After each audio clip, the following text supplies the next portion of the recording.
Episode 137. We're back, Rob. 137. We're back. I think the name of the podcast should just be We're Back. We're back. Since I guess I say that every single episode. We're back. We're back. Episode 130. So what are we going to call this one? We're going to call it, I was going to call it Robots Fighting Robots. Robots fighting robots. But there's also like, there's a side note here to like, is technology ruining our lives? Yeah. Right? So yeah, I mean, you know, we don't know what to call it, but we're going to start talking about the topic that we can't stop talking about. That's right. Because it's permeating every single Aspect orifice of our lives. Yeah. Yes. And that's I was going to say aspect. You went with orifice. I went deep. That's fine. I went deep on that one. Prodding. Take the innuendo as you will. AI, man, we can't get away from it. AI. Yeah, and why don't you start going? Well, here's what I'm gonna. My setup is this. At the risk of of sounding like two old curmudgeons and damn technology, ruining our lives. We're those guys in the Muppets, but maybe Waldorf. we are kind of becoming those guys in a way. But AI, we've talked about it before, and we're going to talk about it again. Yeah. But here's a real world example. Can't stop, won't stop. Of good, bad, or indifferent, and I'm going to say bad in this case. Yeah. When is it good? When is it good? Yeah. There's instances where it's good. Okay. I need a landscape. Okay. I need to generate a landscape for an image. That's true. I That's need true. to. Okay. You know, I need help with you know. Yeah, I say of all the AIs, what Rob's referencing is we need to do some alternative crops on some flattened imagery and potentially extending background images. Photoshop AI has actually gotten pretty damn good at that. Like, just fill this area with clouds and trees and mountains and whatever, you know, things like that. So yeah, from an image-based perspective, sometimes AI is actually. And it is. I will say it's a wonderful resource. Hey, I have a question about this. It's a better Google. Yeah. Like, it just is a better Google. Okay. In my opinion. Yeah. But here was the email I received this morning. Okay. I'm going to read this. All right. I love it. Dear Mr. Broadfoot, I hope this message finds you in good spirits. Ooh, off to a good start. Yesterday, we were engaged in drafting a creative writing essay as part of our assignment, which serves as a substitute for presenting their personal projects to the class. Okay. Regrettably, the essay submitted was partially generated by AI. Uh-oh. I have confirmed this through my observations, the document's version history, and AI detection tools. Okay. As this is the first occurrence of such an issue, your daughter is permitted to resubmit the essay for partial credit, so on and so forth. So, teacher writes me an email saying, your daughter got busted using AI. Yeah, and we used AI to find the AI. Yeah, and we have and everybody was put on notice school-wide and parents-wide that, hey, we're using, these are the rules surrounding ChatGPT and other AI tools, and we are going to use software to help combat the rise of the use of AI. Yeah, absolutely. So I naturally was like, this does not sound good. Yeah. Concurrently, my daughter got the email as well and immediately starts texting me, oh my gosh, I am so upset and mad right now. Yeah. I swear, I think the quote was, I swear on everything I love, I did not use AI for this. Yes, all that is only like, oh my gosh. vehement denial.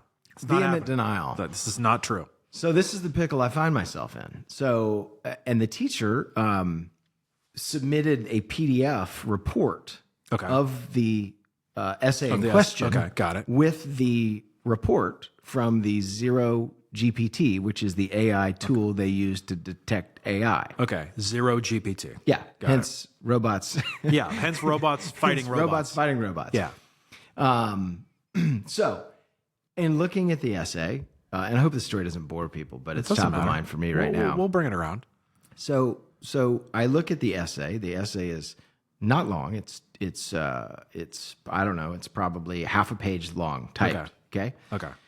There are 3 sentences that are identified on this piece of paper that I'm looking at that says, this is verbatim. This is from the Zero GPT. This is the official verbatim. report. The official report is highlighted text is suspected to be most likely generated by AI. Suspected to be most likely. Suspected to be most likely generated by 3 sentences out of an essay 3 sentences have been highlighted and it's important to note that I fancy myself a writer. Yeah. Okay. So I read said essay. Sure.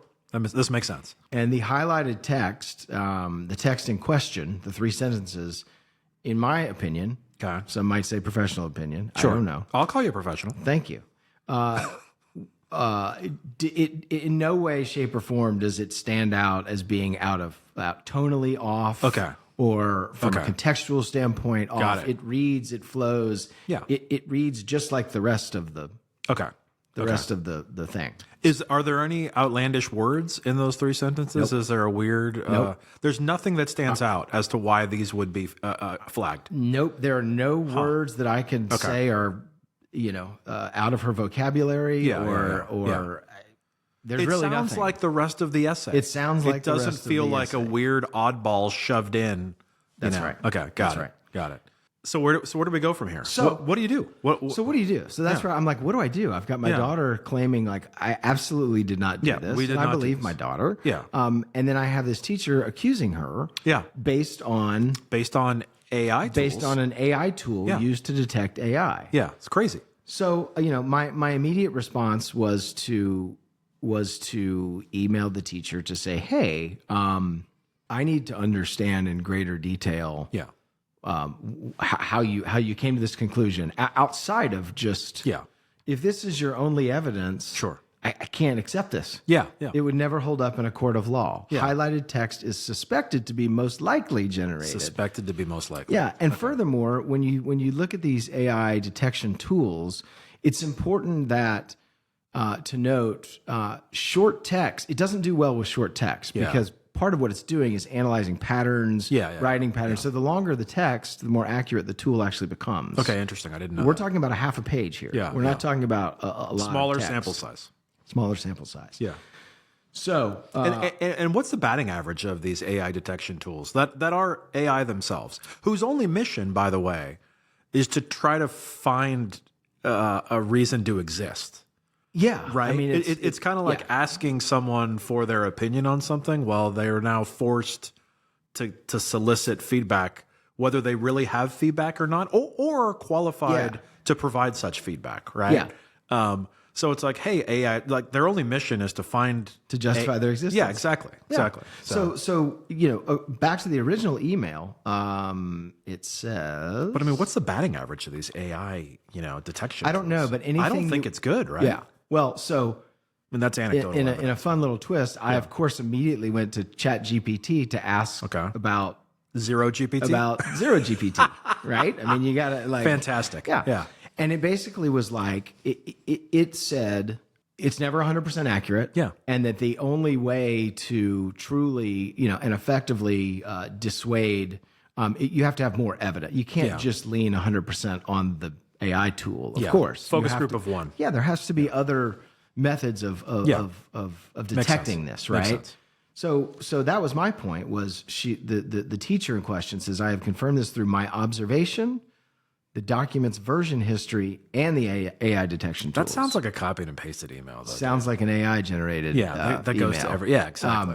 So Are you going into the metadata of every student's submitted, Google Classroom, whatever, to check versioning? So barring any additional evidence, Yeah. I can't accept this ruling. Yeah.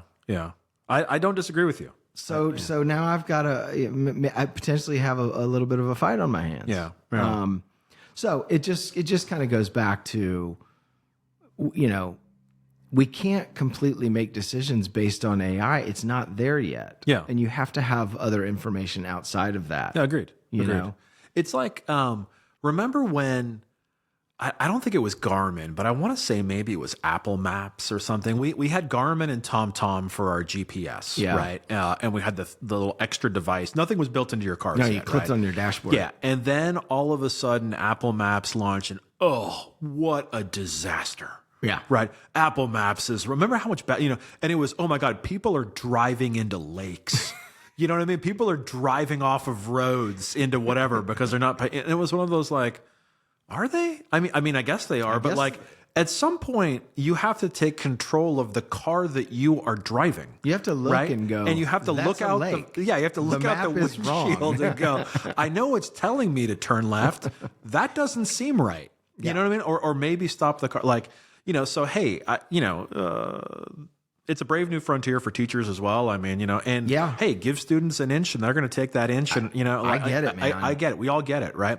But to your point, none of it's foolproof. It alone is not none of it's foolproof, No. So, well, so what do we do? Where are you going with this? Or is this next part, episode 138? We'll come back to it. I guess guess the next episode will come back but where it stands now is, parenting 101 is I'm gonna back my daughter. Yeah, up. of course. B, I'm going to make her rework. She's got to rework it. She's got to rework it, regardless of what happened or didn't happen. She's got to put the work in. Resolve the thing. But I'm absolutely going to hold the teacher accountable, and I need an explanation outside of this. Yeah, maybe kind of sort of would be. Maybe kind of sort of would be. Maybe most likely scenario. Yeah. In order to go around accusing students of plagiarism. Yeah. You just need more than that. And did she do it? I don't know. Yeah. I wasn't there. I don't know. Well, seeing the essay from across the table here, it doesn't even look like it's worth using AI to do. It wasn't It's like we 3 submitted. sentences. Yeah, it wasn't like we submitted this 300-page manuscript as a draft. You know what I mean? And I ran.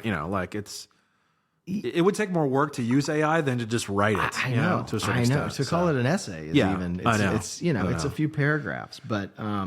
Well, utilizing AI is more work. I guess I can pivot really quick. Speaking of AI to to real world in terms of advertising and clients and whatnot, right? We now have a few clients where they have a level of expectation that AI is just going to solve all the magical problems of the world from image creation perspective, right? Yeah. So hey, Photoshop, extend this cloud, add a little background here and there. It is definitely helpful. I mean, could we do that without AI? Sure. But now it's gotten to the point where it's client requests sometimes come in asking for just AI this, hey, I want 3 people in a bar cheering, celebrating, glasses held high, doing this, that, and whatever, and all these things like that. These different ethnicities, I need all of the stuff, right? And it's we know that image creation doesn't do humans or animals well. It just doesn't happen. No. You know what I mean? That type of thing, right? So it's one of those man, we've been working on this thing for 3 weeks now, just beating this image to death. When dude, we could have just done a photo shoot for this and made we've over-engineered how difficult things are, right? When they should be easy. It's all right, hey, we had the time, you have the budget, just do a shoot for this, get exactly what you want. Yeah. Instead of cobbling together. And own it. I'm not even joking, 80 different exports to massage in together to get something that's it's okay. Yeah. It's kind of passable that no one's super happy. I mean, at the end of the day, I guess they're happy with it, but it's it shouldn't be this difficult. We've now in this instance or this tipping point of trying to simplify our lives, we've just over-engineered things and made it far more difficult. Yeah. My real world example of that was my birthday dinner. I told you about going to go out for brunch, Yeah. or whatever, and that whole thing or whatever. It was QR codes for parking, QR codes to get in the elevator. Gone are the days where a server will take your order and just write it down on a notepad, which takes, 5 seconds. Right. Okay. You want the veal, you want the this, whatever. I don't even know why I thought about veal. But you want the eggs, you want the thing. Da-da-da-da-da. I rip the ticket, I hand it to someone and does it. No. I got to spend 5 minutes typing everything into this little computer while I'm awkwardly standing at your table. It's right.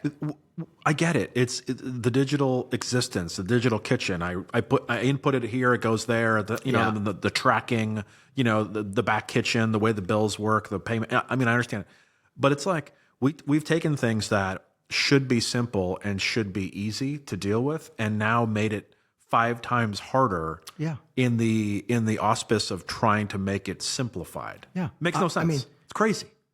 Go try and park somewhere in downtown Decatur and then try and figure out which app you have to download so that you can then enter in your license plate number so you can put in your zone. Yeah. So that you can then enter in your credit card. Oh my God. I just want to run in the store for 10 minutes and grab a whatever. Yeah. Just give me a ticket and I'll give the guy $5 or whatever. This is crazy. Yeah. It's strange. There are a lot of great things from an image perspective. I mean, I don't know what's going on with the video side of life yet. I know it's getting better, you know. I guess the new thing now is your voice. Speaking of our podcast and our whatever is now nothing can be voice authenticated anymore because all the robots can copy your voice. Well, like, I was about no to problem, say, right? is now the time when we tell the people that we're not actually that we're robots. we're not actually giving this podcast. Yeah, but that's going to be a significant problem. You know, it is. I mean, forget about all the fake, you know, political ads or this or that. It's like anytime anybody, you know, anything audio, it's all fake, dude. Yeah. Like, that's crazy, man. Well, for all our listeners out there and all our readers out there, there's a book called The Coming Wave that I highly recommend if you want to be terrified about the future. If you don't want to sleep at night? It is. It's very academic, but it's a really good. I'm not going to go too deep into the weeds, but if you look back to Ted Kaczynski, The Unabomber? yeah, and to his manifesto, outside of the horrible, awful things he did, and he was a horrible human being. Yeah.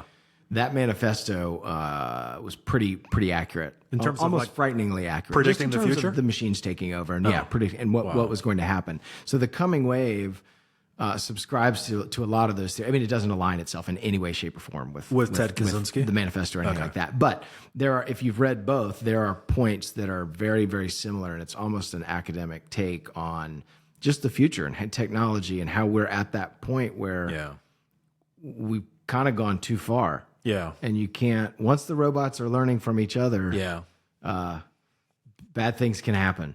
Yeah. I mean, is learning the right word? Because it's not a fact-based intelligence. It doesn't matter. You can learn things that aren't fact, but like, yeah. I mean, yes, they are interacting with each other, and it is machine. You can use the word learning. manipulating. Yeah. You could use, you know, I mean, there's a lot of words you can use, but it's it's crazy. Yeah, it's scary stuff, man. Yeah. So that's your uplifting podcast for the day. In the meantime, we'll use the robots to make some beautiful advertising and graphic design. There you go. You know? But yeah, the power of persuasion, right? The fun sort of tagline, unofficial tagline of advertising in general. It's like, well, now robots can synthesize and fake everything in terms of the power of persuasion, right?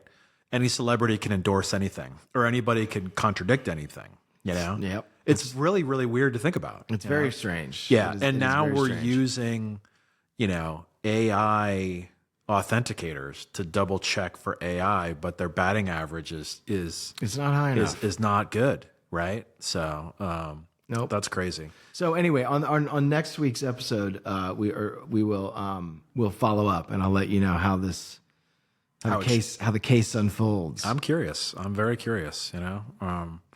Yeah, unfortunately, I think she probably, just in the time being, probably has to resubmit a little bit. You know what I mean? Like, just to show the effort. Just to show the effort. That's right. But not admit that there was deceitfulness in there. You know, so craziness. All right, where can the robots find us, Mr. Rob? Well, they already know where they can find us. Yeah. But for those of you who aren't robots, for those of you who aren't robots, you can find us online. We're not easy. Or hard to find, rather. mocktheagency.com, and of course, I'm on hard to any of find. the socials. I'm hard to handle. I'm hiding in a bunker. I'm hard to handle. That's what I'm doing. Too hot to handle. All right. Thanks, everybody. See you next time.